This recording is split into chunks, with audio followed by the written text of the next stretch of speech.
Hello. I know that no one actually expected me to be live, but I am live instead. Do. Let's schedule a stream.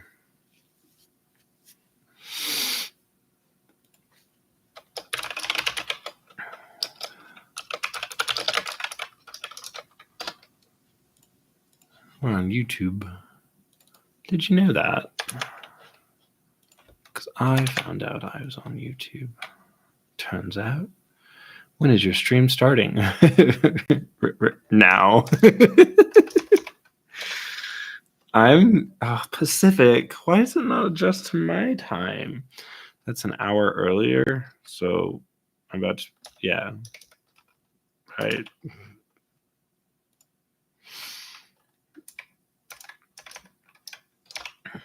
No.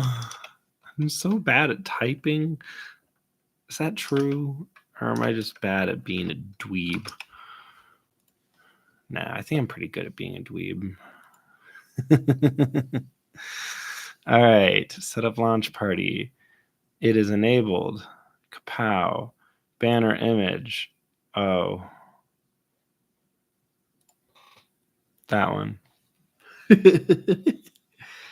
Should be a 3-to-1 banner image. I don't have that to put up, my friends.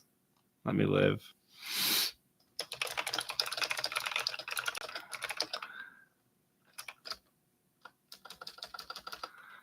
Build over an hour to our launch.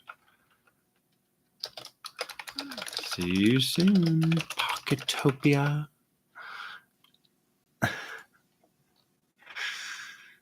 Ha ha ha ha ha. Scheduled launch is 11. Yeah. Scheduled stream is 10, which is like in a minute. And then an update.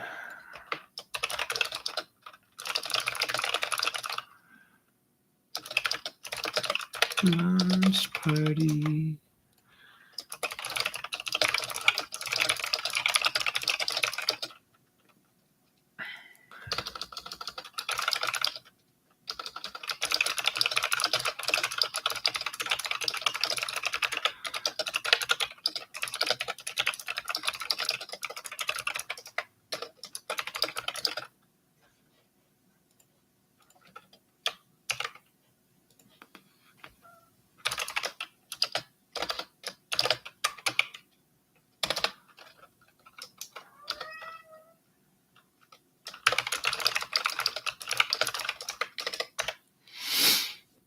All right, save and publish.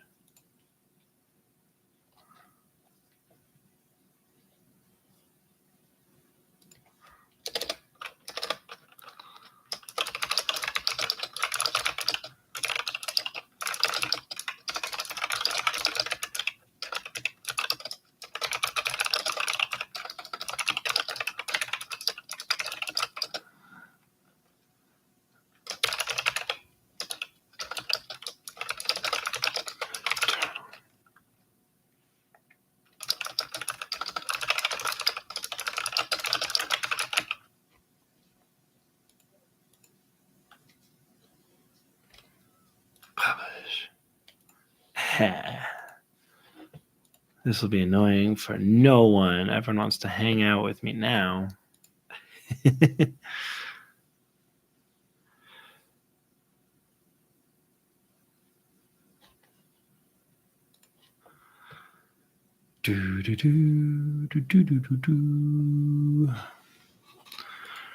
do I sound like, actually? How sensitive is this microphone? Even when I was getting kind of loud, it doesn't get very high.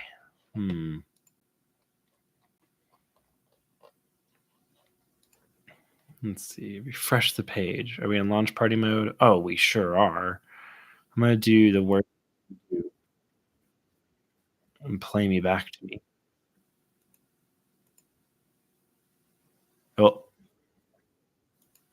cool. I sound great. And that means that people want to come hang out on the page with me. Probably.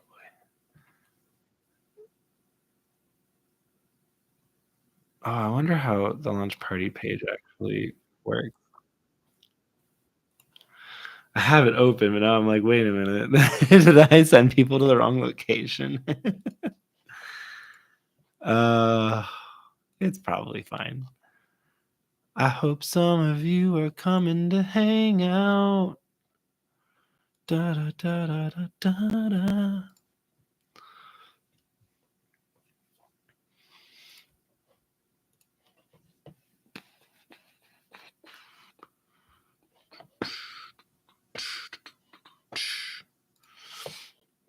I don't have any like streaming stuff set up on this computer.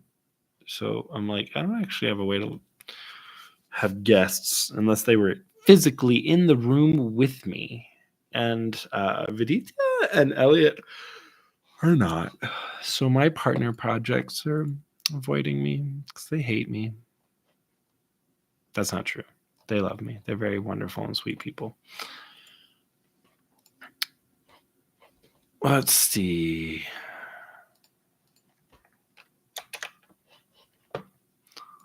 Discord.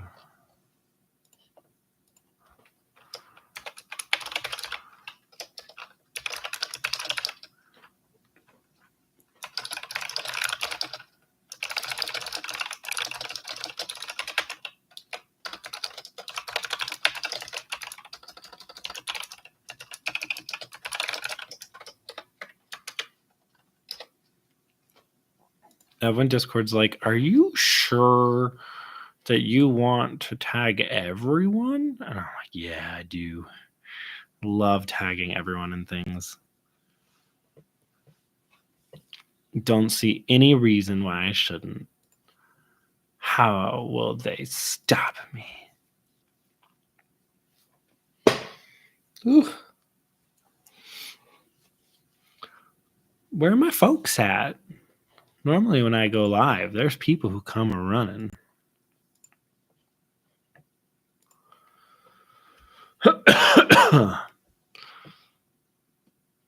that's okay. I'm patient. I'm patient.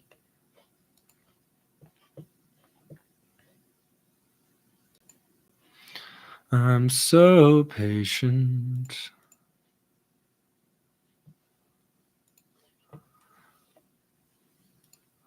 So patient. Good morning. Welcome to Hanging Out with Seven, the exciting stream where you are in my living room. Gosh.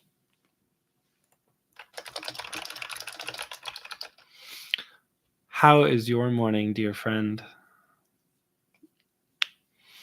Are you doing exciting things? Are you at work?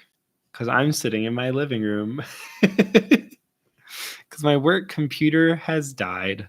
It's not dead. It's in the shop having a problem be fixed. Which means that I'm not in my office. My office is over there through those curtains.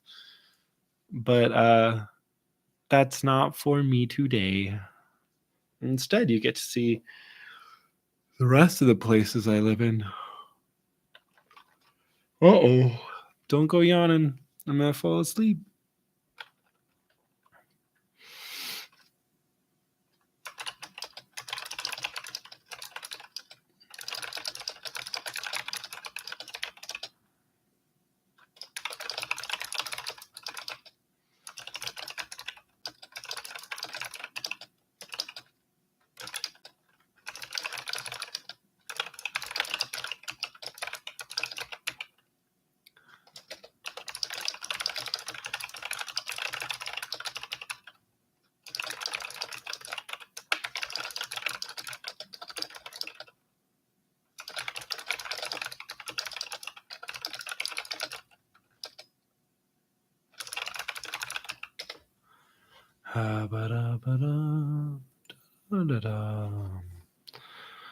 Oh.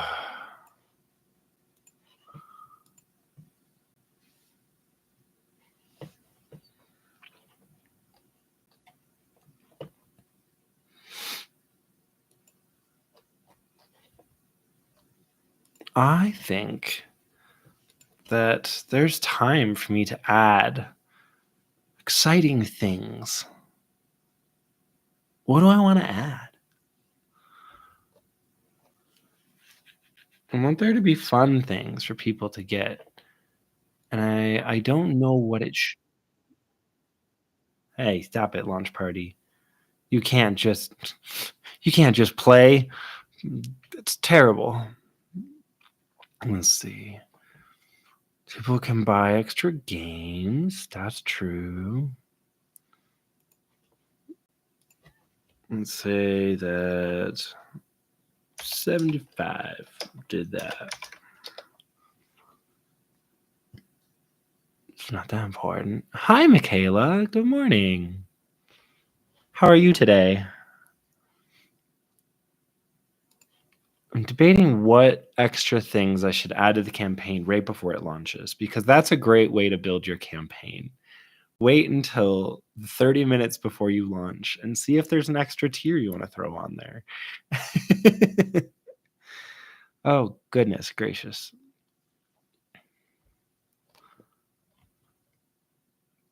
See, I'm also very sleepy. I have been such a sleepy baby.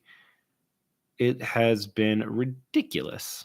Like, someone just put me out of my misery. What am I doing? Ooh, that'd be something fun I could include. I think that'd be delightful. What if I make a zine that would be a conversion of Historic to Confluence? I could include all the art. That'd be a cute way to do that. I deserve a good nap. You know, I agree. How come I woke up at 8 a.m. when I didn't have to stream until 10? And frankly, I didn't have to stream at all because I hadn't actually scheduled it because I had no idea if I would be able to. My work computer is in the shop being fixed. So I am in my living room on my game computer, which is a lovely computer. Oh, look at that bruise. Wow. That's what I get for climbing. Literally, how did I do that? That's so intense and hard to miss on the camera. Jeez. All right.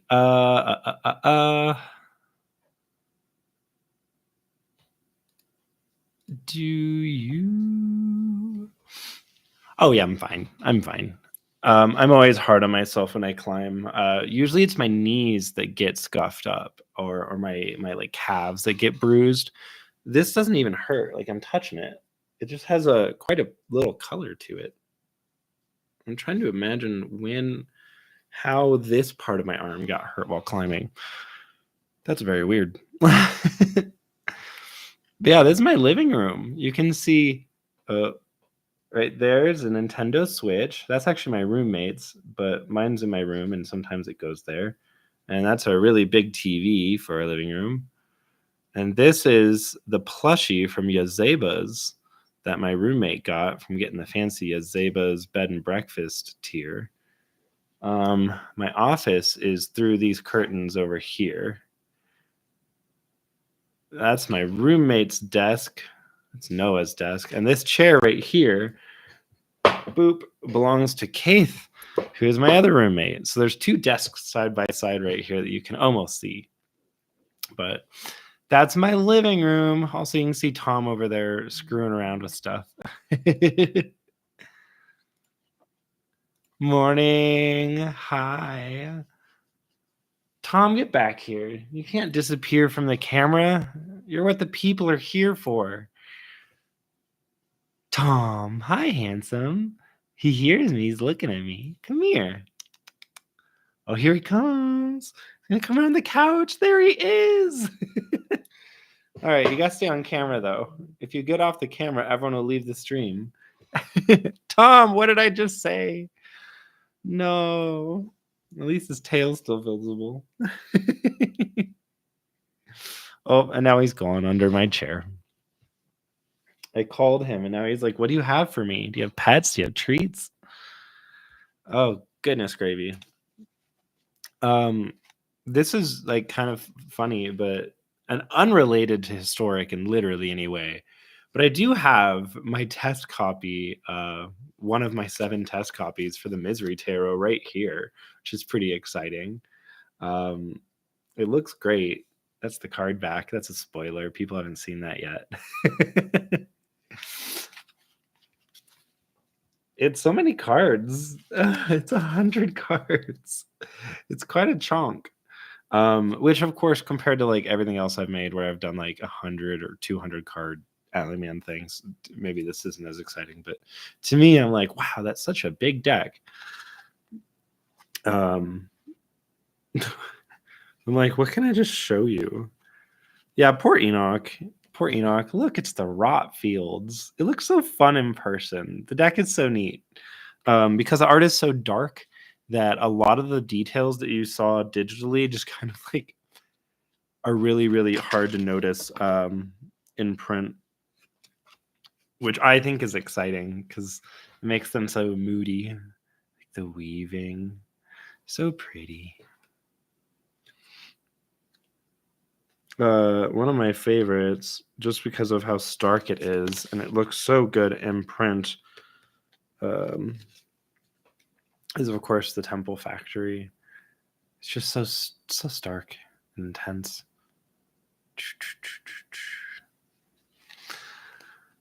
Good times on that. And my partner's pins from the latest Pintopia arrived to me. They look fantastic. Look at that. Good job, Amy. Yeah. Do I have a blue sky? You bet your butt I do. One of the things that we're going to be doing is trying to get the PubGob blue sky to 1,000 followers. There'll be a free boss added to everyone's game in Historic if we can get the PubGob to 1,000 followers. I also have a personal blue sky, which is the one I'm logged in on here out here. So I'm not actually logged into my publishing goblin blue sky out here, and I can't make it work, and I don't remember what the password is. So I can't actually post on it, which is a bold choice on my part, I think. It's definitely one of those moments where you're like, what are you doing, Seven? What are you up to? What is your life about? Join me now on the Historic campaign page.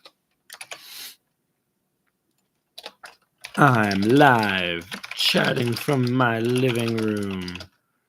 You can hang out and tell me things and mysteries.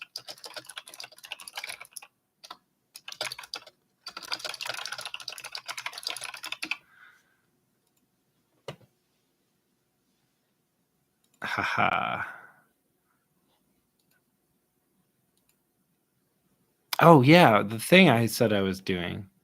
Hey, what what things should I just add to this campaign real quick before we launch? You can get the game, you can get Zoetrope or What We Possess, which is exciting because those are games I've made. What else can people do? I think last time I had a thing where it was like, get a signed copy, and it's just like arbitrarily like $40 more. And I think that's fine. But I feel like, is it that excited to have a signed game by the designer? Is that hype? Do people like that? I don't know. People paid for it. So it's not as though it's not hype.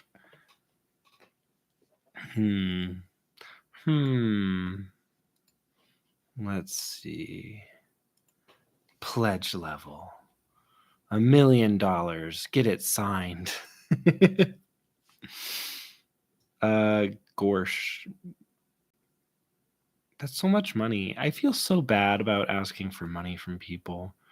Do you ever just think about that?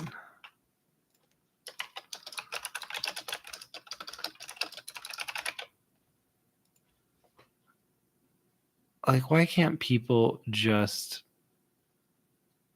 Hello, you're back. I was so worried. If you had left, what would I have done? Cried and sobbed into my own hands.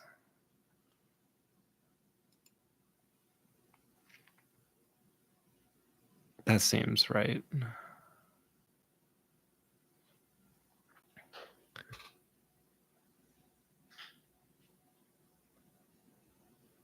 Ooh, pretty songbox. Get historic.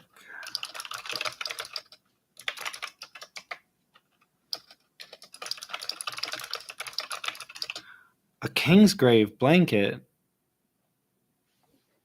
This thing?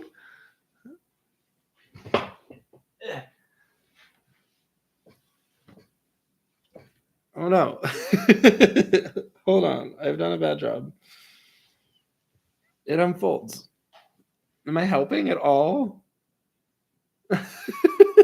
I'm doing my best. Help. I can't see. Is this what you want? Is this what you want?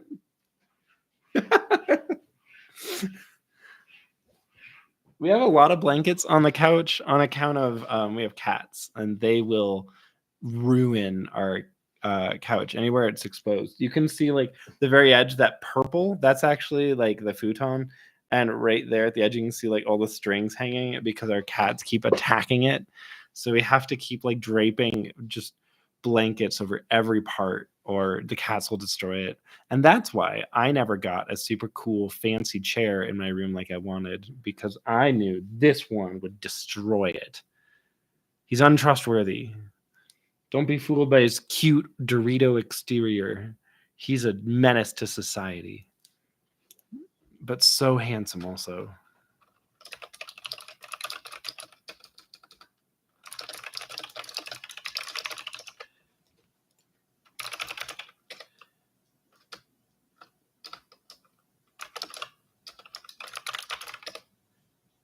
Haha.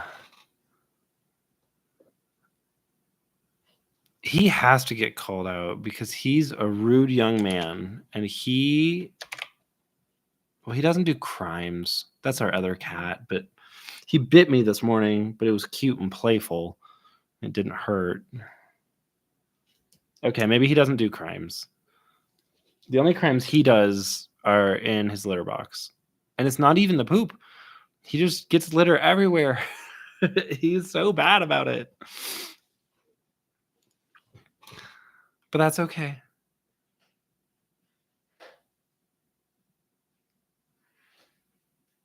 Aw, Michaela, that's cute. You're taking care of the cute animals outside. Okay, so there are currently 35 early bird slots.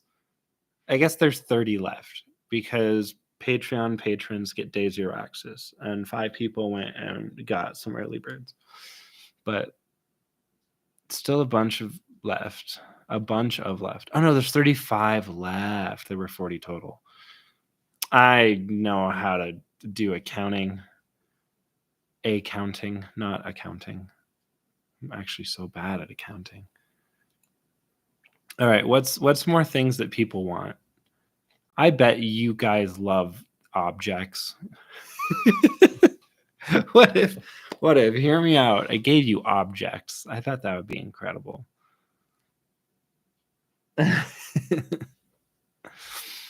Let's see. An add-on. A $15 add-on.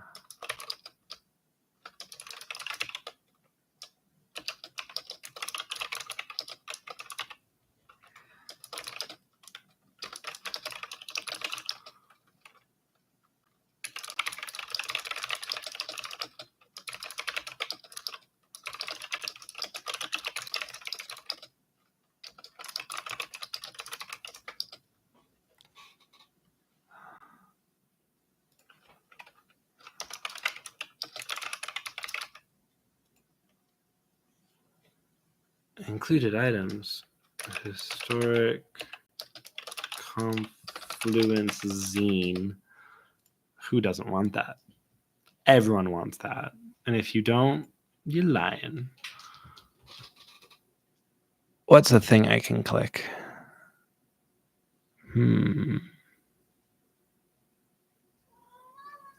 Tom, no crying. You're such a baby boy. I would say he can't help it, but he's just so baby. There's a very big dog. All right. I added more items to the project. I know everyone was waiting for that. It's not even live yet. Who doesn't want there to be more things? Michaela, I would ask for a picture of this dog, but I'm realizing that's not possible. However, if you put a picture on Blue Sky, we would look.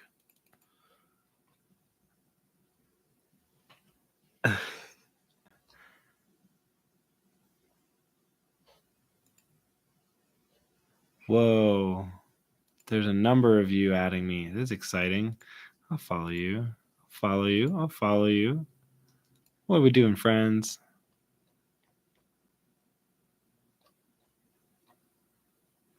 Wow. Did you know the internet's so full of items?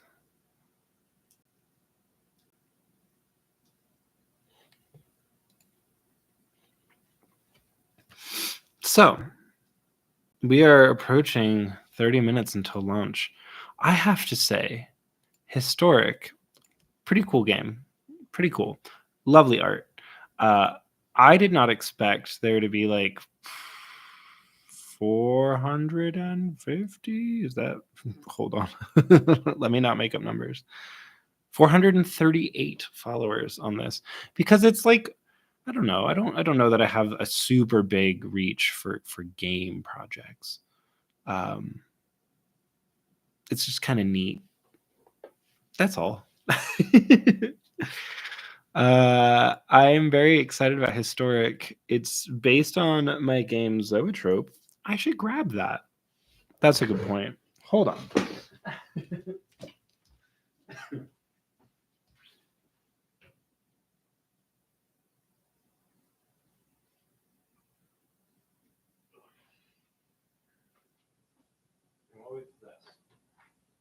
It's not my copy, but that's okay. I return. I know that you all missed me so dearly. I was gone for like seconds. So Zoetrope, Death Didn't Take. Cute little box. Yeah, super adorable. We love it. Zoetrope is a card-based role-playing game. It is made for one-shots. You can sit down and start playing without any preparation. It's very exciting. It's like time travel shenanigans. And the system of it is basically the basis for Historic. Historic is a grim, dark, like dungeon delver game, but it works very similarly. You like everyone is a player character, and then you have one person who's the story leader. So someone will be like running the game, but they don't have to prepare anything. They have a bunch of like prompt cards that will like build out the game for them, and then they will act as like the story leader to like run the events for the players. So when the players take actions, the story leader will inform them how it worked in the world and how the world might react. The exciting thing with Historic is that player characters aren't just like an assortment of cards. Like in Zoetrope, people have role cards, which are huge yellow cards, which I'm sure are impossible to get out of the box at the moment.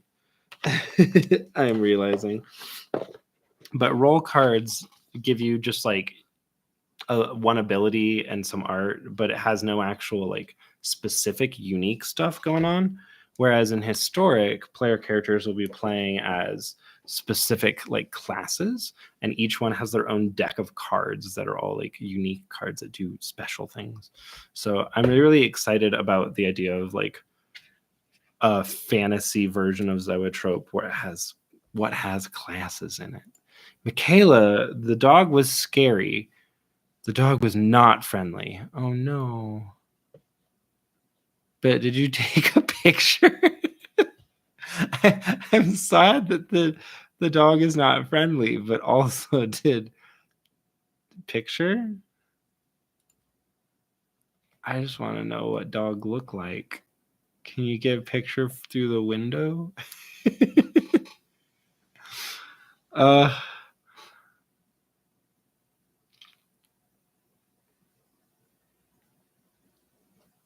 Oh, goodness. I'm watching someone scan meat. There's just meat on a scanner. That's so exciting. The internet's full of wonders every day.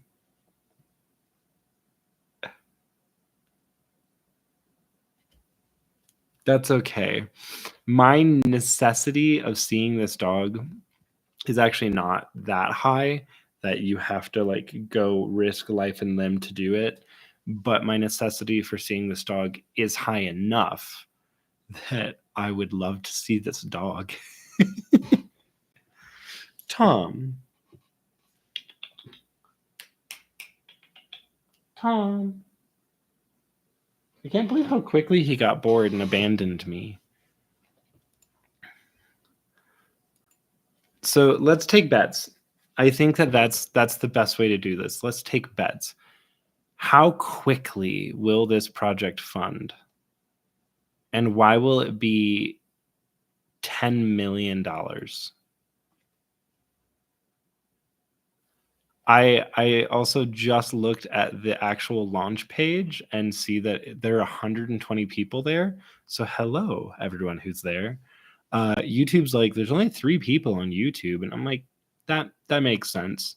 I didn't announce this super ahead of time, but I am noticing now that on the actual launch page here, the launch party, there's 120 people here. So, okay, hello. I'm sorry that I thought there was only 3 people. I will actually talk about the game. I promise. Oh,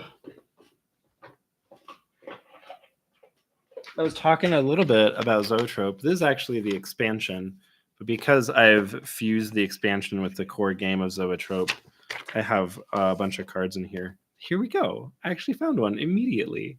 In Zoetrope, which is not the game that's funding here, but you can buy it as an add-on.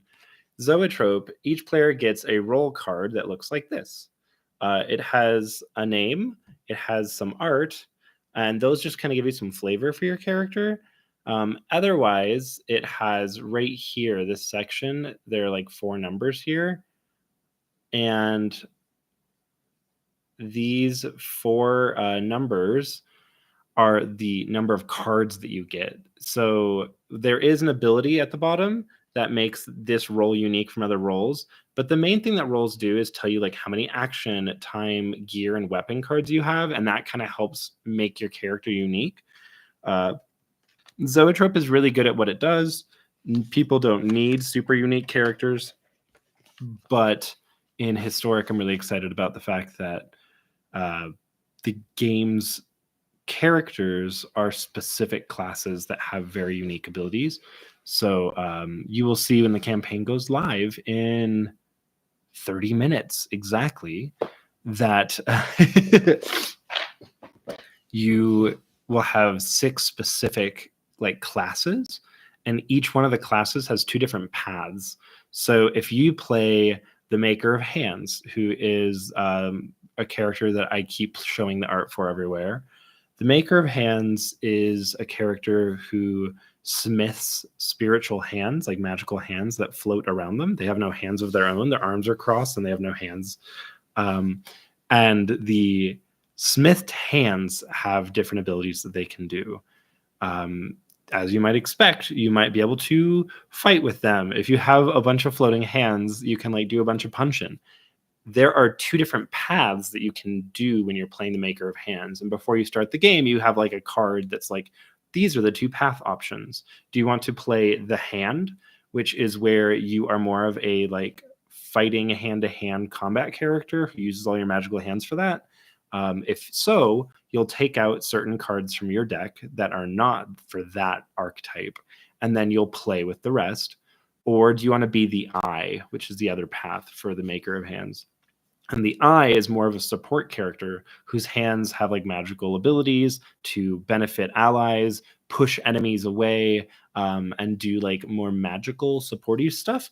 So each one of the 6 classes you can play as has 2 different paths that either can make you be more supportive for your team or more self-focused. I think that that's a good dichotomy of what these two options usually are for them. So even though there are 6 classes, and you might think that could get a little boring, there are a dozen ultimate like options for play styles, and some of our stretch goals actually include adding a 7th or 8th class to the game. So I'm pretty hyped about that. Liz, I'm curious if I can apply this game to a universe I've created. I would say that this game is a pretty like boutique experience, like pretty niche. It has its own setting and a bunch of its own stuff going. So all of the cards and stuff are pretty like narratively focused on the world that it's part of. Hey, you stop that, Tom. You're doing crimes. Tom, come here. He's playing with chords. He's not allowed. All right. Loved that. Sometimes cats do crimes. So can you apply historic to the world that you've created? Probably. You just want to reskin things a little bit. But yeah, this already does have kind of a focused setting to it. Michaela, I'm so happy that you love the art style. It is super gorgeous. Salty Water did such an amazing job. And if I was on my actual work computer with my actual like streaming setup, I would have art like appearing right here. Unfortunately, my work computer is in the shop being fixed. So at the moment, you're in my living room on my game computer, just streaming straight through YouTube. I wish that I could have the art just like rotating right here. It would look so pretty. But Salty Water's done such incredible work, and so much of the art is shared on the campaign page of what we have so far. We have art for all 6 of the characters. We have, of course, cover art for the game box. We have one of the bosses art. We have a couple pieces of art for each card type otherwise. So there's lots of stuff you'll be able to see, and I'm really excited to share that with you. Theoretically, how many swords can I potentially hold with that many hands? There's no reason you couldn't hold a ton of swords. I'll give you that one, okay? At the moment, the way that the maker of hands is set up is like, I will punch you with all of my hundreds of hands a lot more than I will wield 100 swords. However, there is a character called the Collector of Skulls who, instead of having a weapon as their main tool, they have a chain net. And you're allowed to just swing it and hit like everyone. So while our monk-ish many-handed character is not probably going to wield swords, not to say you couldn't, the collector would sustain your fantasy of putting so many swords into one punch. Like, how many weapons do you want to hit someone with at a time? This is how you do it, my dear friend.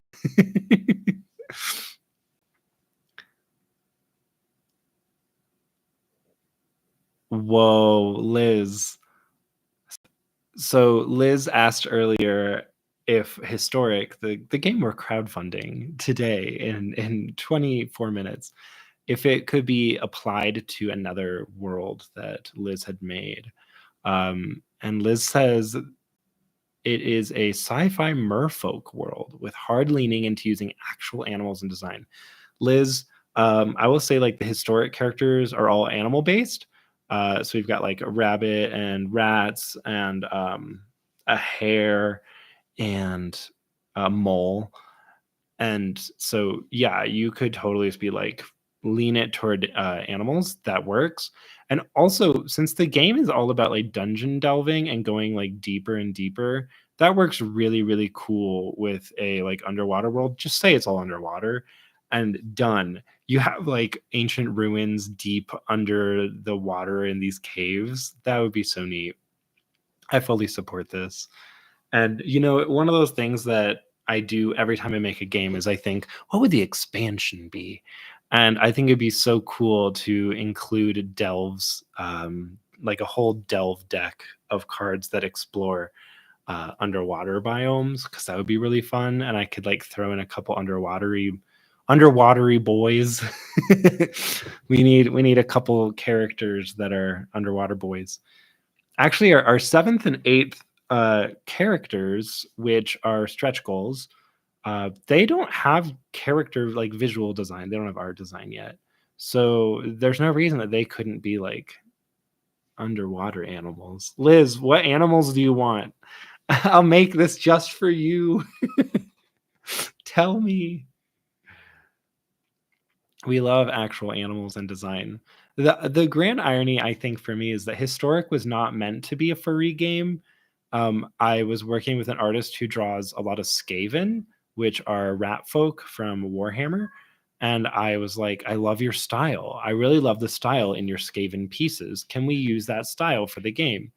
And Salty Water heard that and went, okay, you want rats. And I was like, oh, actually, I wanted humans. But now that I see the rats, I love the rats. And so, yeah, um, I will admit that this means that I now have too many worlds that have rat folks in it. And they're all separate. They're not the same worlds. They just all had rat people. To be fair, like rats are really cute. I don't know how many of you are rat people, but I had a roommate when I first moved to Denver for a couple of years who had rats, and rats are the sweetest babies. Tom, why are you crying? Is it because your brother is trapped in his room? Come here. Everyone, this is Tom Bombadil. If he will get in camera. Okay, stay right there. No, you're the worst. Tom, no one can see you laying on the floor. All right, there he is, everyone. The cat, the real reason you're here. Rats really are precious. They're very sweet pets. They're so kind. And I love that they boggle. For people who do not know much about rats as pets, boggling is a thing where when rats get really excited and they're like super happy, their eyes, like something happens in their mouth that makes their eyes like bulge out and they like go out and in. It's like kind of cartoonish looking, but it's called boggling, Boggling, and it's like so silly. It makes them just cartoon characters to me. Like they're so excited, their eyes pop out. Like, how are you that adorable? I don't know. And they have the tiniest little hands, which is just precious. I'm sorry for anyone who hates rats or is afraid of rats, but this is rat support hours right now. I'm also doing a terrible job talking about Historic again. All right, I promise I'll explain more things. Really important stuff that's happening in Historic with all of you people who are here right now. Historic does have a first 48 hours incentive, so there's a good reason to back right away.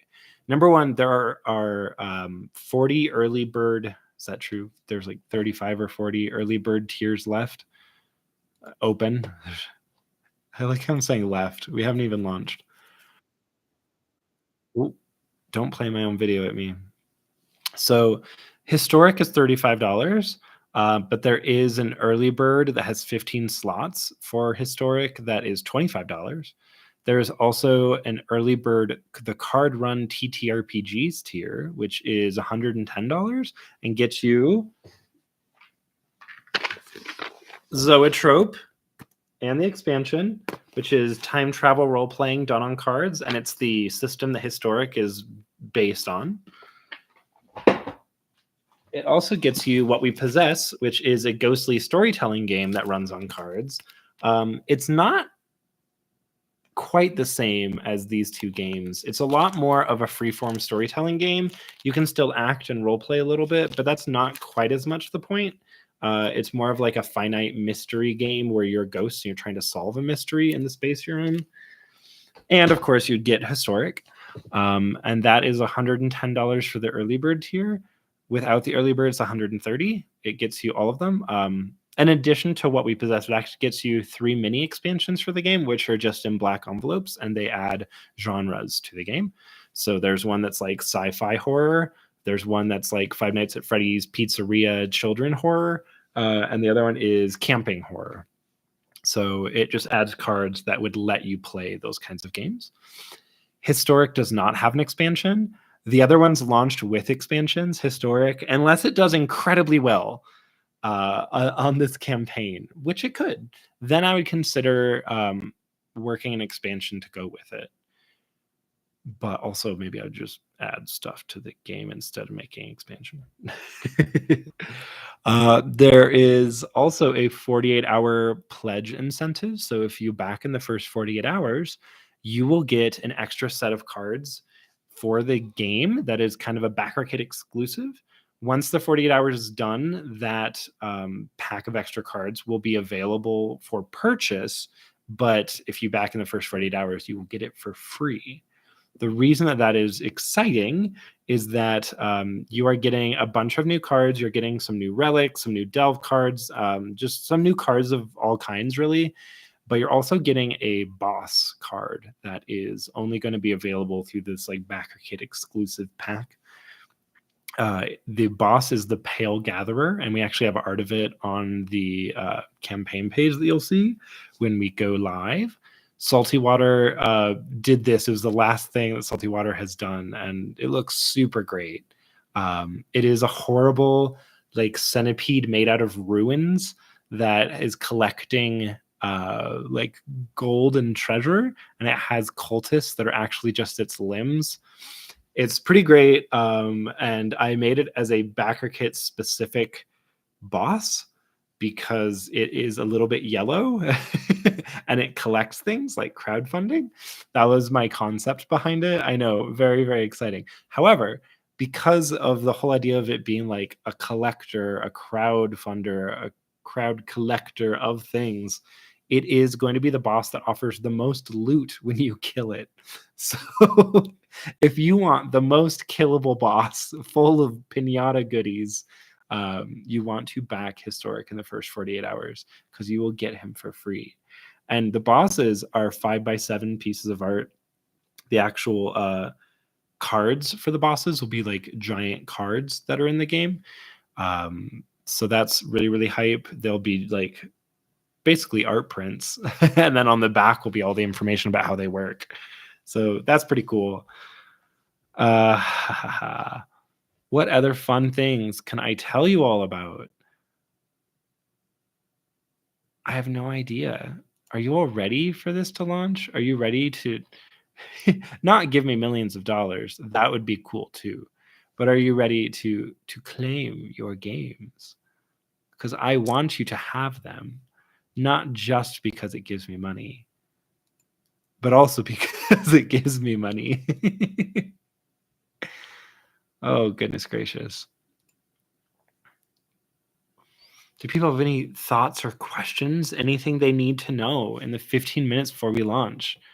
I will probably stay live for, it's scheduled to be for 30 minutes, but I'll probably be live for like, I don't know, 15, 20 minutes because I want to see how our first like hour goes. And I think that's fun to share. There are, again, 170 people on the launch page right now, which means that 170 people are listening to me rant about nothing, which I think is so sweet of you.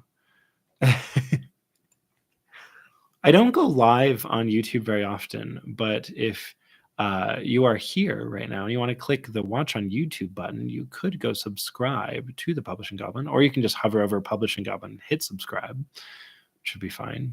I'm going to do that right now because I'm subscribed in a different thing. Michaela, have you ever played Arkham Horror? I have, absolutely. It's, oh, you can't see it. The game shelf is right over there. It's right behind this chair. You can't see them. We have absolutely played Arkham Horror. Arkham Horror is a super delightful game. Would ever make a game similar to it, though? Arkham Horror is a very involved, long game. The thing I really like about like Zoetrope and what we possess and Historic is that I've made them to be pick up and playable, and they all can be played in 2 hours or less. Historic is a little more modular than that, and you could play a medium-sized game, which could be like 3 or even up to 4 hours, and long games could be 4 or even more hours. So Historic is one that you could like sit down and like really dive into more. And that would be the closest I'm getting to something like that. I am hesitant to make a super big, super involved game because they not only is it like a long time to design, but play testing those kinds of game very hard work because you have to play a game that can take 5 or 6 hours or 7 or more hours, and then you have to play it so many times, and then every single thing you add to the game for a game like Arkham Horror, you'd have to then test that too. And I'm hesitant. I would like to make something like it, but especially right now with trade and tariffs the way they are, I think that making a game with a ton of components would be so expensive. So yeah, I would love to make a game like that is actually the answer. But for the moment, I'm holding off. What is my personal favorite boss from Historic? So a little bit of background in the game. Um, there is an element in the game that I don't actually talk about on the campaign page at all, and that's just because I left out a lot of the nitty gritty of the mechanics. But there is a soul tracker that every character has, and the soul tracker is basically just like a cross, and there's a red dot on it, and it's explaining where your soul is leaning. There is left and right and up and down. Left and right is your soul's calling to the road. The road is literally a road on the planet that you will be riding multiple times. The game is called The Road Eternal. So you will be riding on the road between your dungeon delves, but there's actually like a sentient god living in the road that calls you. And so your soul can get called to the road, and that can affect what some of your cards do. It also can affect what happens when you have encounters on the road if your soul is aligned with the road. If you go the other direction, left and right here, you can align your soul with yourself, which is like you are keeping your soul personally to you. There's also the up and down. If you go up, you could align your soul to the eons, and the eons are like horrible, like biblically accurate ring angel things, but they're machines, and they want your soul to be part of the God song to herald the like awakening of their God. Or your soul could align downward toward the malefact, which are like bone, blood, and sinew monsters that also want your souls for their God that is within the earth. And this like whole soul thing is a huge part of what a lot of the bosses are about, because your characters are called Ensu. Ensu have souls that are very easily molded, but they're also very powerful. So it's not that the eons or the malefact just want to kill you. They actually want to capture you and align your soul to their cause and then claim your soul for their purposes. So my favorite god is generally like the extreme points of the soul chart. My favorite boss, not god. There are god bosses, but those are like super late game, and I don't think that's quite as exciting because you wouldn't be able to play with them early on. My favorite bosses are the ones that are aligned with the soul chart, because the other thing they could be aligned with is the delve deck. There's 5 different delve areas that you can go into, which are like themes for the dungeons, and those all have bosses tied to them. But my favorite bosses are the ones that are like, I am a boss who really wants you to align your soul with yourself. You think that that's protecting you from getting your soul taken by any of these other things that want your soul. But I actually want you to align your soul with yourself and keep it to yourself, because I will reward you and I will try to trick you in this combat with me into falling prey to like falling into your own like soul space. So yeah, I have a boss that I won't be sharing in the campaign until the art is ready. But their whole thing in fighting you and like your whole combat and encounter with them is like trying to lull you into like a sleep in your own soul, and then they can keep you forever. That's my favorite. There's all these things that want your soul for all these different reasons, but there's one boss that's like, no, keep it. I just want your body. And that's bad. Ew. I also just love the idea of like living in a world where everyone's like, your soul's so cool. Hey, bestie, you want to bring it over here? We could use it to wake up our machine, or we could use it to empower our giant, horrible sinew monster underground. Or we would love it if it rode on the road eternal forever. So there is like a boss about the road that wants you to just stay on the road and outrun the sun for all of time. One of the things I'm really excited about with historic, and this is not a thing that's represented in cards that much. It's a lot more of a thematic and flavorful thing, but your souls can also give you a way to travel the road. So you all have mounts that can be anything you want. So when you are riding on the road from dungeon to dungeon during the night, uh, you will be asked to describe what your mount is. And the art that we have that does feature mounts is like the Maker of Hands has a motorcycle that's made out of dead angel shells. The Malefact Bone Cutter has like this weird spined lizard. I think that the collector just has like a horse, but you can have your mount be anything you want. And your mount is like an important reflection of your soul. And when you are fighting certain bosses, you will be in arenas that are super huge. And to traverse them, you will be like on your mounts doing mounted combat. And they'll be like, the boss will also be moving. So some of the bosses are like, you're in the boss arena, battle it. Some of the bosses are like, you are facing this thing that's assaulting your minds and trying to make you fall asleep, basically, to keep you forever. Like, my favorite. But some of the bosses are also like, you're in this giant space and this thing is moving and you have to hunt it and chase it down and fight it. And so there's like a mechanic where you like move closer to get hits in, and then it like tries to pull away from you, shoot you from range. So there's so much going on in historic. It's definitely a lot deeper of a game than Zoetrope is mechanically. But it's also still a role-playing game that runs on cards and is pick upable really quickly so that you can hop right in. I am really, really excited to finish working on the game, for one thing, but also to get more art from Salty Water, because right now we have like a bunch of surface level art. You can see a lot of really neat things here. Like obviously the game box cover looks great. We've got a couple of illustrations for each card type. We have all 6 of the classes illustrated, but the bulk of the work ahead can only start once we have funded on the campaign. So I'm like crossing my fingers. I'm super excited for Historic to go to funding here in 5 minutes. I am excited to see how far we can go with this project. Zoetrope and What We Possess both made somewhere around like 25,000 to 28,000. So I think it'd be really cool. It'd be so cash money of you all if Historic went up to like 30,000, 40,000, $50,000. Dollars.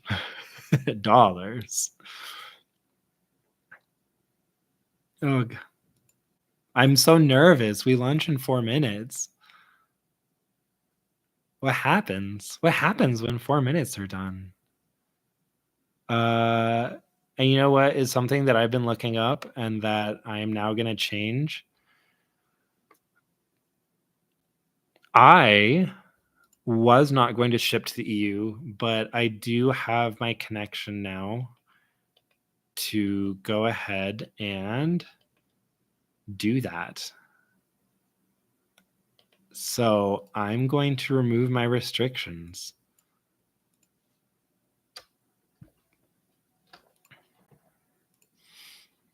EU backers may now back this. I know that we are literally minutes from launch, but I am going to be signing up with one of the responsible party small companies so I can ship to the EU. Is it nerve-wracking? A little bit. But we're going to make it work.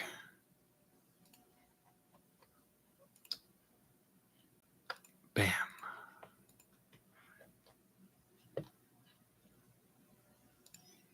All right.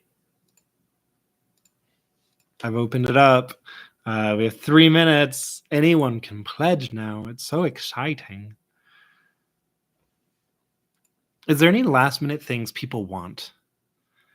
What secret things do you desire?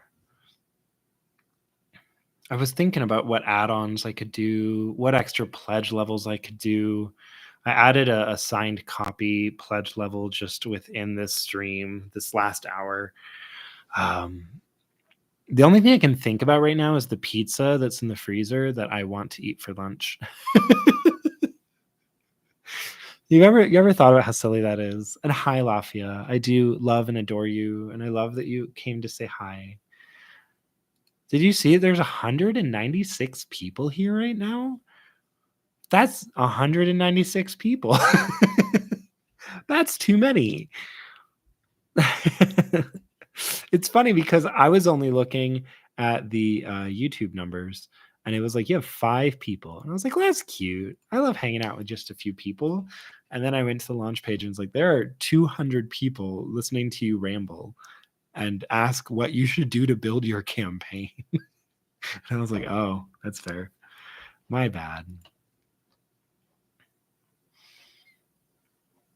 For people who are unaware, and I would imagine that'd be most of you, Rainbow Bait here in the chat is Lafia. And Lafia is a lovely human being who works at Backerkit and who has been an incredible help to all of my endeavors on the Backerkit platform. I am so thankful for all of the specific people who I get to know and meet and have names for at Backerkit, Lafia included. We have 30 seconds remaining. I also want to thank Robert Wickham, who is incredible and always helps me onboard my projects every time that I start one. And I want to thank Jason Fury also for being so active in the Discord and trying to really interact with the creator community and help all of us do the best projects that we can. I think that it's such a lovely place to be launching, and I'm so thankful for the opportunity to take part in Pocketopia, which as of this moment is now live. So thank you to all of you who are here hanging out with me.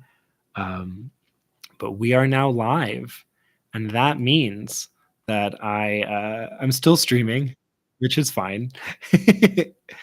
But now people are ready to hop in, and we already have 7 backers. It is going, gone. One project is already funded? Hold on. Who's already funded? Who managed this? Funded, huh? There's a game called Otter. Oh, they had a $100 goal. That's cute. They're already funded. I have questions about how you fund with just $100, Mr. Otter. Explain to me, but also how cute. Oh, that game looks so cute. Wait a minute. I'm not even looking at my page anymore. I'm looking at the Otter game, which is just a cute little otter. Oh, now there's 2 projects funded. Hold on. What are these funding goals? Bramble Track. Tell me about Bramble Track. They already broke 1,000 euros. Is that euros or pounds? That's pounds. Oh, that's so cute. It's the Winnie the Pooh game. Goodness gracious. It's going so fast for people. I love that. I love when people succeed. You know, that's just so nice. Hey, there's my flare on the flare board. Let's go back to my campaign and take a look. $200 already. Look at us. Going and going. So yeah, hello everyone. Thank you for being here. Thanks for hanging out on the launch party page. I know there's 200 people on the page, so I will lovingly wait and see what happens with with the funding for a while. I know that my goal is probably a bit higher than some of the other people's funding goals. In fact, I know it's probably a lot higher. But at $7,500, which is our base funding goal, Historic will be funded enough for us to print and manufacture a bunch of copies. And that means the game will be able to exist in the world. After that, our goal is to work our way up, of course, to stretch goals, but ultimately it's around 22,000 that everything for Historic is like fully paid off, because there is a ton of beautiful art that Salty Water is doing. And the stretch goals all include additional art. So every time that we hit a stretch goal, it's like Salty Water's owed more money, which is great, because artists deserve money and they deserve to be paid beautifully. Especially incredible artists like Salty Water, who has done all of the art you can see on this page. Like literally, scroll down. Look at this stuff. The cover alone is so cool. It has so many beautiful details that like takes you a second to be like, what am I looking at? And then once you start like looking, you're like, is that a motorcycle? Is that a giant lizard that someone's on? This is so cool because it is cool. Because this game is cool. And also, there's no AI in it. This is all art done by a human person who is really obsessed with drawing rat people, which is great. The best artists in the world are the ones who, when you follow them on social media, you're like, oh, I see why you're like this. And that's where our money should go, especially right now, especially with this whole AI apocalypse going on for art and writing. We should celebrate and reward and support as much as possible the amazing writers, designers, artists, filmmakers, photographers that do incredible real work that is inspired. I cannot even explain to you, except I will in updates, how deeply thought out each of these character illustrations are for the Maker of Hands, the Caged Wraith, the Aeon Color, the Malefact Bone Cutter, the Organ Eater, the Skull Collector. Salty Water came at this like a bat out of hell and was like, okay, for this one, I was pulling up these specific bronze gauntlets from this dynasty in this part of the world. And I think that that's a great design aesthetic to start with. For this one, I was diving into, ancient Egyptian stuff. You can see in the Caged Wraith, if you can see the art, that this character has a bunch of Egyptian inspired stuff because they have a wandering soul that leaves their body. So the human body has a lot of basis in exploded steam engines and how they look, and then the soul body is heavily based in like Egyptian burial rites, like a burial shroud, and also the blades have like an Egyptian look to their design, but it doesn't. You don't look at it and go, "Oh, this gives me like America's obsession with Egyptian mummies vibes." This gives you like real Egyptian vibes in an actual inspired way that's like so lovely. So I'm excited to share in updates all of the design inspirations that Salty Water had for each of the characters because it's deep and beautiful. And inspiration like that can only happen through human work. Take that, AI. Oh, so excited. I'm just a little excited guy about art and design and games, and the human spirit. It's so nice. You know what I didn't do? I didn't stop playing my own video at me. I didn't make a poll. I wanted to make a poll. I'm getting to it. I'm getting to it. Hold on.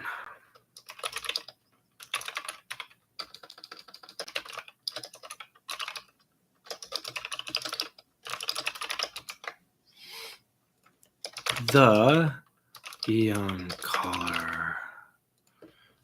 I didn't make a poll of the character classes. I was going to do that. So I'm going to do it now and take my time. The Malefact Bone Cutter. It was also really important to me that each of the classes that you can play as are pretty unique.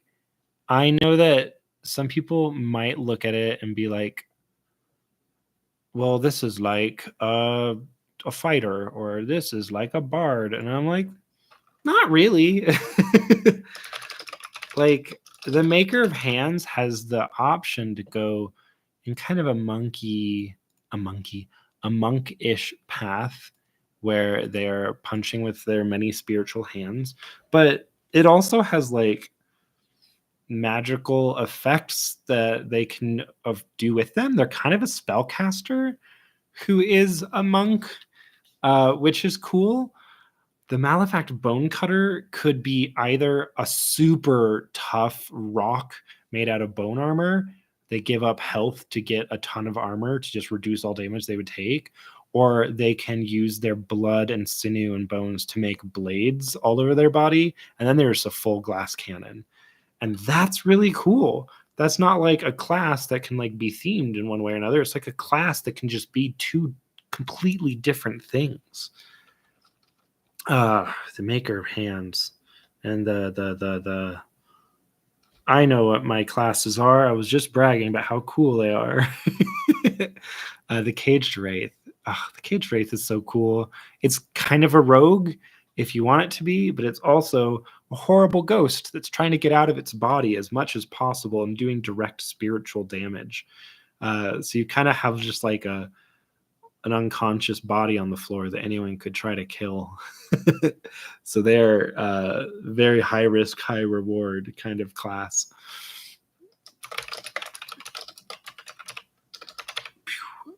Let's see.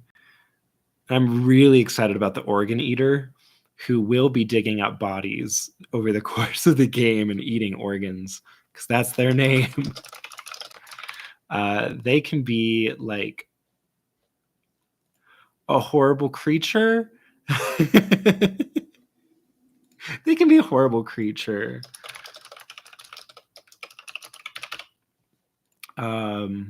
Man, I don't even know what to call that. It's just a bad thing. I had results until poll ended. No. The poll has a correct answer. Can you imagine if I was like, which of the 6 classes are you excited about? And then I'm like, actually, there's a correct answer. And if you don't pick the Maker of Hands, you picked the wrong one. I'm so biased towards the Maker of Hands. It's my fave. It's my fave. All right, publish. All right, we now have a poll that you can go and vote on after you have pledged. And the poll is asking you which road, which are the names for the classes, which road would you play first? It can also be, which one do you like the most? Parentheses. Which is the coolest? Can I vote in this? I can vote in this. Stop playing my video. No one wants to hear me twice. Oh, but now that I'm the worst. Oh, I have to be a backer in order to vote. I'm not a backer on my own project. I'm not allowed to vote. Sad. All right. Did we make $1 million yet? 600 already. Wow. It's been 11 minutes. Hold on. Let's do that math. 600 divided by 11. That's 54 a minute. All right. How many minutes are in a day?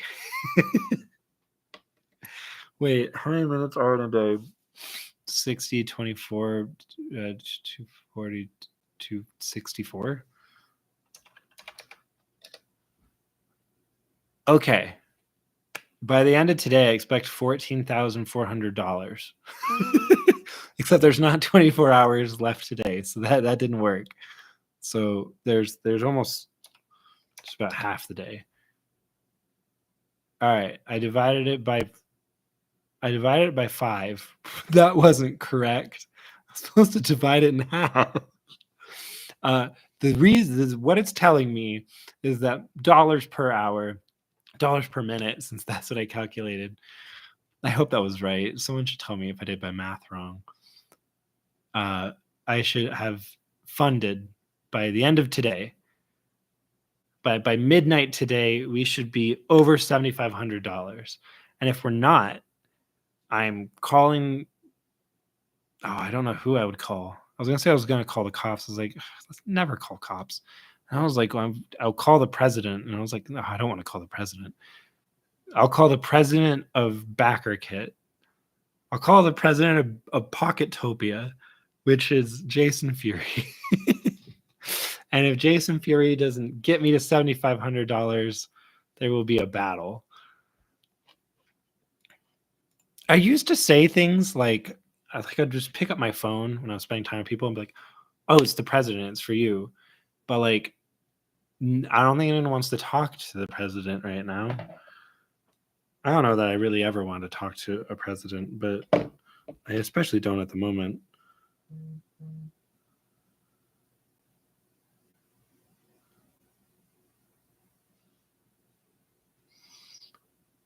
Oh my goodness.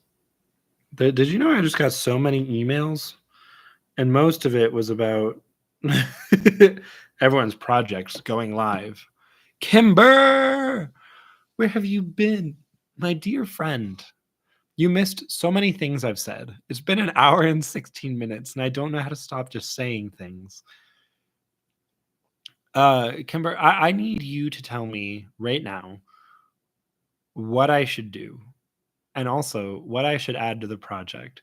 What kind of weird object should I add as a tier or an add-on that people will be like, I don't know that I want that.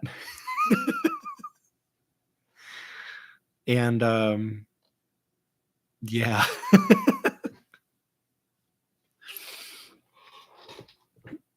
Indeed. I did add a $15 zine as an add-on that is Confluence compatible stuff, so that when Historic is done, I will also be doing a zine that has a bunch of converted like mechanics and stuff for Historic things that you could play with in Confluence. For people who aren't aware, because I'm sure there's a lot of you who have no idea what I'm talking about. Maybe. I don't actually know. Confluence is a thing I'm linking in the YouTube chat right here. And it is Confluence, the Living Archive. It is a big book role-playing game that a team has been working on with me for like going on almost 4 years. And it's beautiful and incredible. I mean, it's so beautiful. It's impossible to explain how pretty it is. But it is a convergence point for all of my different games. And you can play a beautiful lived experience in the game that interacts with people's cultures, ideas, and magics and technologies and stuff for all my different worlds. And I think it's really, really exciting and beautiful and thoughtful. And that's the thing that really gets me with it, is it's a lot more of like, let's go have a lived experience in the world. You can still do fun things. Like the last 2 games I've played have both been heists, but there's still combat and stuff. If that's your jam, you want to go fight a monster or go do a dungeon, those exist. But you can also have like a cooking contest. Or my favorite play test that I ever ran for the game was an office drama where all of my like nearest dearest friends who I play games with all the time, they were working at basically like the local neighborhood council, and they were dealing with zoning problems that were like really complicated, and it was really fun. And they just like went around and tried to like blackmail politicians. You can play anything you want in Confluence. That's what makes it lovely. So Historic, while it is a dungeon delver grimdark game, all the stuff in Historic could end up in the world of Confluence. And so there is a $15 zine in the add-ons that a total of 4 of you have already grabbed. Thank you, by the way. And yeah, it converts a lot of the mechanics, the magics and stuff over to Confluence, that you could play it over there. I also see that people have been grabbing all of the different items that are in there, and that's really exciting. I know that New Avernus is a big super game. That is the first board game. It's the only board game I've ever made, I guess. Um, Michaela, you asked about board games earlier. And I'm just like, New Avernus, that's all I got. It's the only board game I got. And it's super fun, but it's not an Arkham Horror type game. All right, where are we? Did we make 1 million yet? Holy cow. Since I last looked, we have jumped. We are almost to 1,000. Who did this? How? Who did this and also how? People are starting to grab the early bird card run TTRPGs. The early bird card run TTRPGs, again, for people who have just joined us, includes the new game Historic, which is what this whole campaign is about. And you can learn all about Historic on the campaign page here. It also includes What We Possess, which is a ghostly storytelling game that runs on cards. It takes less than 2 hours to play. It's a perfect pick up and play game. You need no preparation. There's not even like a DM or story leader. Everyone equally plays a ghost, and you equally take control of the story and tell the story. You build a mystery as you are solving it. It's super fun. It's really ideal for people who have never played a role-playing game before, because it's a lot more of a storytelling game than it is a role-playing game. And it's a really good in to get people to experience like role-playing style games. It's super freeform and delightful. And every game I've had with it has been cuckoo wild in the most fun ways. The mysteries range from like who killed us, which is, you know, an obvious one when you're ghosts, to why are there ghost hunters in the place we're hunting and what do they want from us, to the place we're hunting isn't even real. It itself is a ghost. What is it reliving and how can we help it free? There's a lot of cool stuff that you can do in this game. And also Zoetrope, which is what Historic is kind of based on. Zoetrope is a time travel shenanigans game. It's a TTRPG that runs on cards. It usually takes around an hour and a half, 2 hours, sometimes a little longer. It is also a pick up and play game, but there is a story leader, which is like your GM or DM, who runs the game and who is like explaining the story and how the world reacts to what characters do. But they have a whole giant prompt deck, so they never have to come to the game with a plan of what the story is. It just kind of builds itself. This game is super delightful. This is the second edition of it. It's an incredible game. I know I designed it, so I'm incredibly biased, but it's amazing. It was made for conventions, so it's made to be able to be picked up and played by people who've never touched it before. It's made to be picked up and played by a group of people who might have never even played a game together before. And Historic is based on this. So if you get the $110 early bird card run TTRPG tier, you get both What We Possess and Zoetrope and their expansions, and you get the brand new game Historic. This early bird tier is quite a good discount. The 3 games together with the expansion, everything is actually $135, I think is the value. It's actually like 136 or something. It's bigger than is being offered, and the early bird has them all for 110, so it's like $25 off, which is really, really fantastic. That's like the entire cost of an early bird Historic copy. So you should hop on that. Also, I just saw that there are no copies remaining of the early bird Historic, so I am going to go ahead and make him disappear. He's gone now, friends. He goes to the very bottom of everything, which means that Historic The Road Eternal now goes to the top. It is now $35 to get a copy of Historic. There's also signed copies of Historic, which is $75. It is an extra $40 because it has to come to me. I need to open it, sign it. I have to pack it. I have to ship it myself. So part of the $40 is actually just covering the shipping again because I have to ship it back to you. Has to ship to me and then to you. But yeah, basically you're paying me like $25-ish to give you a cute little signature, and I'll even draw you a little picture if you want. You can ask nicely, and I'll do almost anything. That sounds horrible. Ask me nicely, and I'll do reasonable things. Oh, goodness gracious. All right. You know what we need in these final 8 minutes? We need people to know that this is happening through a giant email. I bet people love receiving emails. If you don't, that's reasonable. I actually hate getting emails. I'm one of those people who's trying my hardest to get down to 0 emails in my inbox, but there's so many things I'm like, well, I can't actually do anything about that email yet, so I have to just save it. Oh, it's the worst. Draft my next email at launch.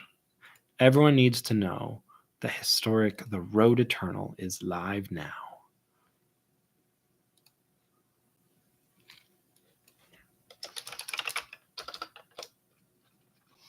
How about an add-on for your signature for the early bird folks? You know, that's such an important option. Let's do that. Add-ons. Create an add-on. Goblin signature. I said it was 40. Ugh, I feel so. How about a mug? Kimber, we can't add mugs to everything. Or can we? How many mugs can I put you down for? What would the commemorative mug even be?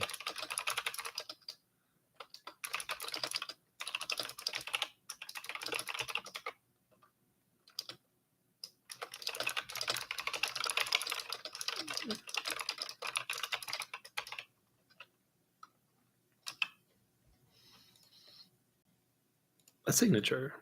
Good for me. There exists a signature add-on for people who miss things. A rat-shaped mug. Oh, shaped mugs. That's a whole different story. I'll have to find an artisan who can make me fancy mugs. How do y'all feel about fancy mugs? Fancy mugs.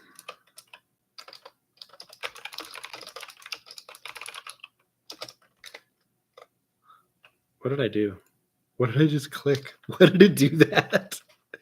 Have you ever been typing something and you hit a button that's not a letter and then something happens on the page or program you're in and you're like, what did I click?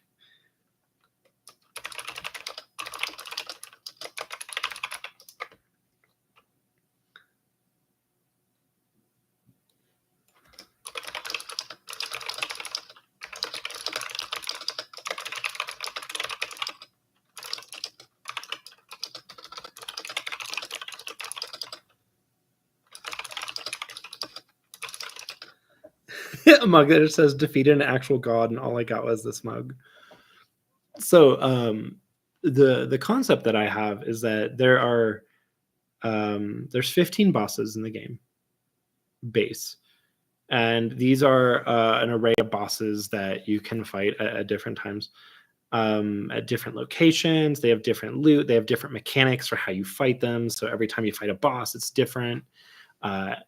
But there was going to be a boss in the rule book that is like one of the gods, and it's like, do you want to go kill a god now? Do you think that your characters are strong enough and you've like upgraded your cards enough that you could actually kill a god? And then I was like, how about stretch goals? We just add more god bosses. How many do you want to fight? Kimber, if there's a rat-shaped mug, which end do you drink out of? I'm going to assume it's one of those mugs that's still just mug shaped, but it has like a whole 3D rat like around it or something. So just vaguely its head is a giant hole, but like you look at the front and there's like a cute little rat face looking at you. If it's fully rat shaped, I have questions. Do you like lift off the back to put the juice inside, and then its head is tipped up, and you have like a little spout at the mouth you have to like sippy cup out of. I don't think that's reasonable.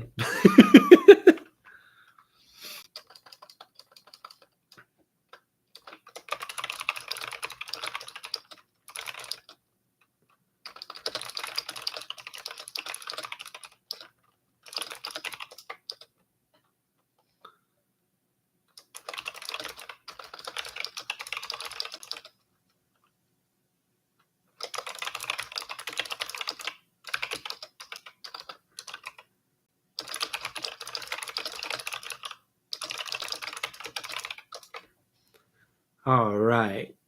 Bam. Okay, why can't I have cool symbols? Cannot include Backerkit. Oh, it wasn't because I had a cool symbol. It was because I wrote the word Backerkit. That's illegal. You can't send an email that says Backerkit. Here, 22,000 people on my mailing list have an email. Sorry, love you. All right, my friends. We have 2 minutes before the live stream stops mirroring on the campaign page. So I will be wrapping up the live stream. Thank you absolutely so much for being here. Don't talk on myself. Thank you for being here. It says that there are 250 people on the page right now. I greatly appreciate you. Thank you for helping bring this to life. I will see you again very soon in an update, I'm sure. And otherwise, let me know. Start asking questions in the discussions. What you want to see more of from the game, what you want to know about, and also please go vote on the poll. Let me know which of the 6 classes is your one you're most excited about. And that's all. Thank you so much for being here, everyone. I will talk again soon. Bye-bye. Boop.